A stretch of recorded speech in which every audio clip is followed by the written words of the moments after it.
The power of imagination. Have you ever found yourself worrying about something that hasn't even happened yet?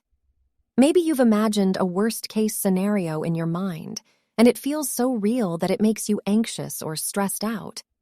Well, that's the power of your imagination at work. Our imagination is a powerful tool that can help us envision different possibilities and outcomes. However, sometimes it can also work against us. When we start to imagine negative situations or outcomes, it can cause us to feel scared, stressed, or overwhelmed, even if those situations aren't actually happening in real life. The fear and worry you experience are based on something that's only happening in your mind, not in reality. That's why we say that we suffer more in our minds than in reality. The things we imagine can be just as powerful as the things that are actually happening in our lives. The good news is that we have the power to control our thoughts and imagination. By learning to focus on positive outcomes and challenging our negative thoughts, try to use it for positive things, like imagining happy experiences or setting goals for yourself. And don't let it bring you down with negative thoughts.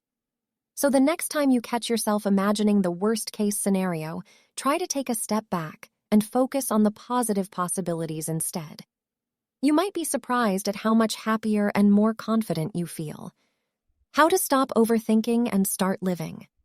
Sometimes we suffer needlessly because we overthink and get stuck in a cycle of what-if questions. But if we stop and reflect on this, we'll realize that worrying is just a waste of time. It's not helpful to imagine the worst-case scenario because it's not happening in the real world. Instead, we need to break free from negative thinking patterns and take back control of our minds. We have the power to direct our thoughts in a positive direction. If we're feeling fearful, the best way to overcome that fear is to take action and keep moving forward. Holding on to our suffering only holds us back and sabotages our progress. Remember, you have the power to change your thoughts and your life. The art of living in the moment.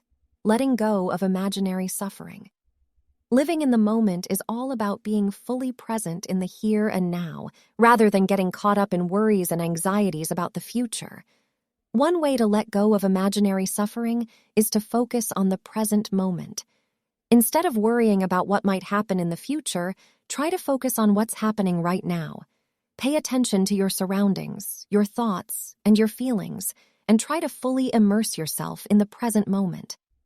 Another way to let go of imaginary suffering is to practice mindfulness. Mindfulness is a technique that involves paying attention to your thoughts and feelings without judging them or getting caught up in them. By practicing mindfulness, you can learn to let go of negative thoughts and emotions and cultivate a more positive and peaceful mindset. Finally, it's important to remember that imaginary suffering is just that, imaginary. While it's natural to worry and feel anxious at times, it's important to recognize when these thoughts are getting in the way of your happiness and well-being. By letting go of imaginary suffering and focusing on the present moment, you can cultivate a more positive and fulfilling life. You only have one life, don't waste.